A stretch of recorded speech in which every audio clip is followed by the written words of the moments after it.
Hey, what's up, everybody? It's Potato Panda TV here today, and this is gonna be a video where it's the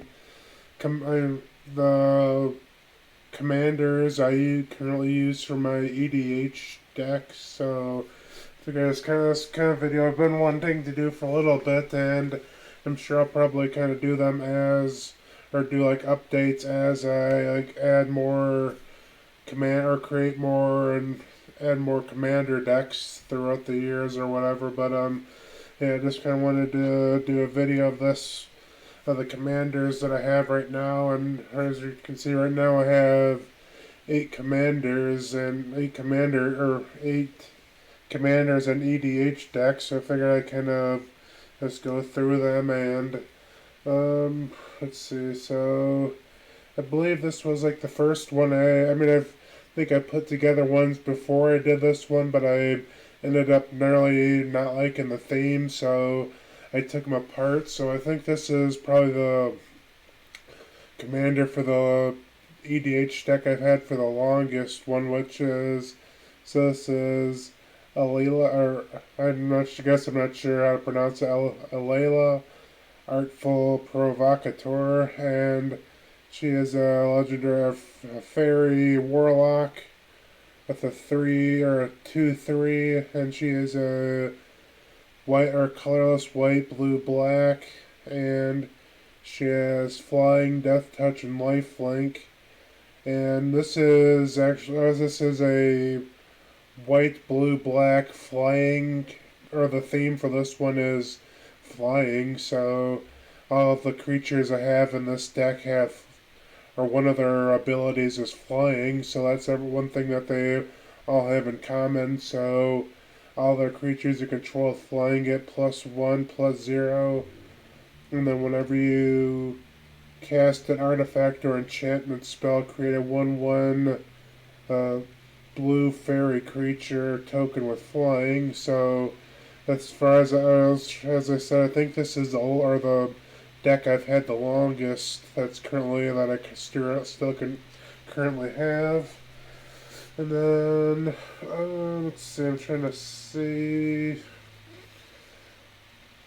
I'm not sure. I think I've had these next two maybe about the same length of time, but that's a dragon deck and a dinosaur deck. I think I may have started the dragon deck a little bit sooner than the dinosaur one, but this is, of course, it is Vivicious Asmati the Dyer, and he is, of course, he's a black, red, green dragon, and then he's a 6/6 flying whenever he attacks.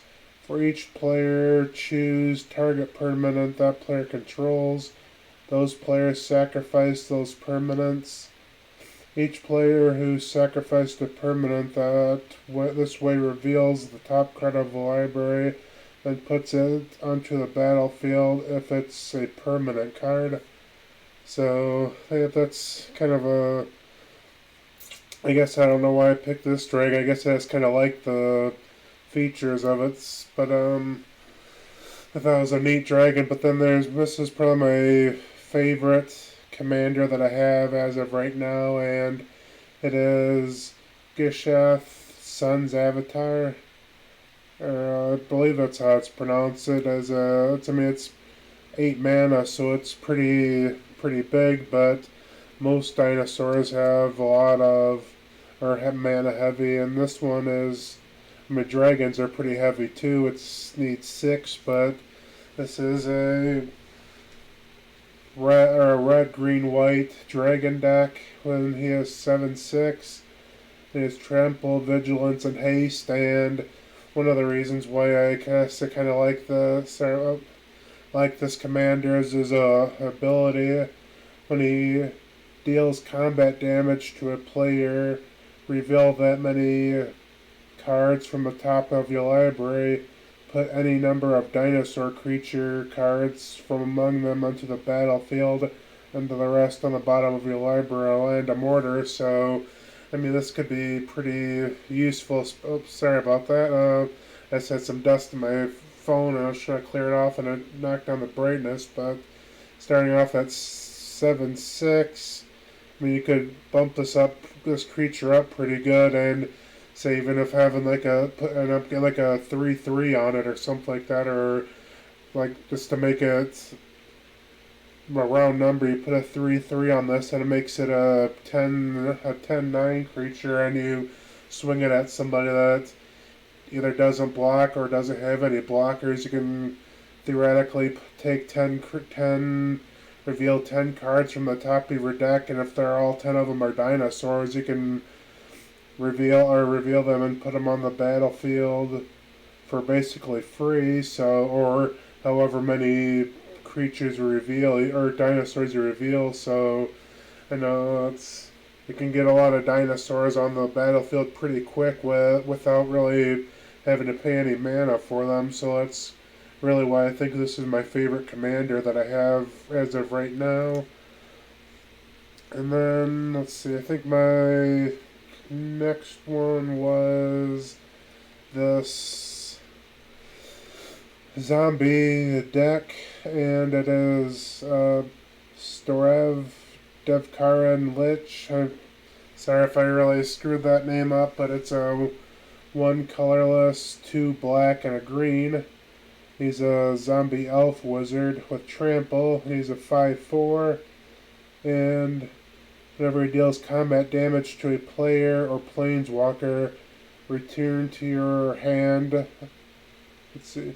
Return to your hand target creature or planeswalker card in your graveyard that wasn't put there this combat. So, I mean, trample's pretty good, especially if you can bump it up a little bit, and it always, if it deals damage, you get to return a creature from the graveyard as long as it wasn't put there this combat phase. So I mean, it's got some decent power to it, or decent abilities to it. And then I believe my next one was this is another one. I'm not exactly sure if I did zombies or death touch, but I think I did the zombie next. So it's a Zagras, Thief of Heartbeats, 4 colorless, a black and a red, and a Vampire Rogue. And he is a 4/4, so he's not the most powerful for 6 mana, but he cast one colorless less to cast for each creature in your party. So, I mean, you could essentially knock that, if you have enough creatures in a party, you can just knock that down to basically just a black red. So it has a good ability there. It has flying, death touch, and haste. So you can basically play it as soon as you put it in the battlefield. Other creatures you control have death touch. Whenever a creature you control deals combat damage to a player, destroy that planeswalker. So that's pretty good ability. Then I think, like I said, the death touch. This is my death touch. I wanted to do a death touch, but I also wanted to have a commander that was like a full art card. So that was kind of the reason why I picked this one for my death touch one, even though it's kind of a goofy reason to do it. But the Nethroi, Apex of Death. He's 2 colorless, white, black, and green. And he's a cat nightmare beast. And he has mutate, so for 4 colorless and then 2 black and either a green or a white, you can mutate him. He has death touch and lifelink, which are pretty good, especially for getting later in the game when you might be running out of life. And he is at 5/5, so you'd potentially get up to 5 life every time he does damage, depending on how much he gets blocked. And whenever this creature mutates, return any number of target creature cards with total power 10 or less from your graveyard to the battlefield. So mean, that's a pretty good battle, or pretty good. Yeah, so sorry about that. I had somebody call, so I sorry about that little break in the video here. But yeah, just showing off this uh, Netheroi Apex of Death, and it's just doing the mutate. It's got Death Touch and Lifelink, and then whenever he mutates, you can return any number of target creature cards with total power 10 or less from your graveyard to the battlefield. So that's always nice for me, because at least I guess it'll be nice for this deck, because as far as I remember, I don't have any cards or any creatures that have toughness. I mean, I guess that's without adding any like counters to it or anything, but I don't have any creatures with like base, base. Let's see, base power 10 or more in my deck, so it'll be nice to have that. So I guess that's some nice abilities. So my next one is, I guess, don't really, some reason I got in the mood to do like an elemental deck, just because I thought I had some nice elemental cards. So this is Brocus Apex of Forever. It's two colorless, black, green, and blue. And he's a legendary creature. He's a Nightmare Beast Elemental. And he's got Mutate with two colorless, blue or black, and two green. His Trample. And you may cast this creature from your graveyard using its Mutate ability. So, I mean, it's not nothing, or it's a 6/6, so I mean, it doesn't really have the best abilities in the world, but I mean, it has trample, so you can always, if you're attacking anything with like less than 6, so if you're doing like going up against a 5 or like a 5/5, it destroys the 5/5 creature, and then it sends 1 damage to the opponent. So it's nice because it has trample, and then it has the ability to return it from the battlefield. So that's nice, but it's just kind of, I guess, so as far as abilities go. And then this is my most recent Commander EDH deck, and this is a green elf deck, and did Marwyn the Nurturer, and it's elf druid, and it's a 1/1 with 2 colorless and a green. So I think this is this is my least mana, or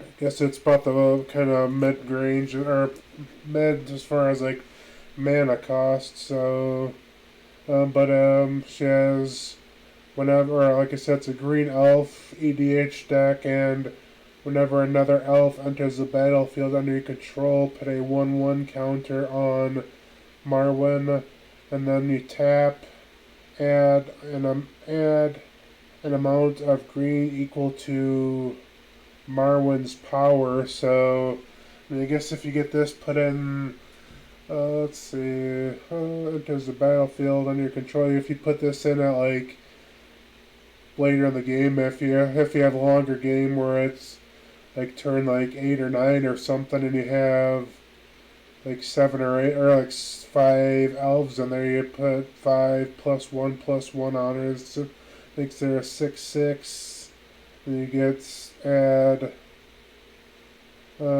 like 6 mana. So I mean, with a 1/1, she's kind of weak as far as a commander goes, as far as like base toughness and power go, but she can really be bumped up quite a bit. So I mean, so she's kind of a decent commander. But again, these are all the commanders that I currently have, and I don't know if I'll do a video for each new commander I do, but maybe after every certain number of commanders I do, or I put together, I'll do like an update video or something. But yeah, it's I guess pretty much it for this video. So appreciate everybody taking the time to stop by, and as always, hope to see you around next time.